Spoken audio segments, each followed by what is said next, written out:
স্ত্রী কোনো কারণে এমন অসুস্থ হয়েছেন যে স্বামীর জৈবিক হক আদায় করতে তিনি অপারগ, এরকম হতে পারে না?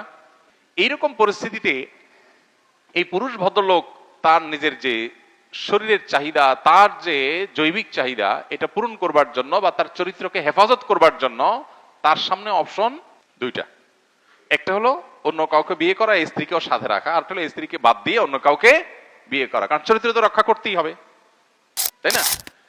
এখন এই স্ত্রীকে বাদ দিয়ে তার একটা অসুবিধা হয়েছে শুধু এই কারণে তাকে বাদ দিলেন। এই জিনিসটা কি মানবিক? এই জিনিসটা কি খুব বেশি যৌক্তিক, খুব বেশি ভালো মনে হয়? যে একজন অসুস্থতা হয়েছে আল্লাহর তরফ থেকে, তার কোনো দোষ নাই, কিন্তু তাকে বাদ দেওয়া ছাড়া আর কোনো অপশন নাই। কোন সমাজ যদি এইটাকেই একমাত্র ফিক্স করে ফেলে, সেটা কি খুব বেশি ন্যায্য এবং যৌক্তিক হবে?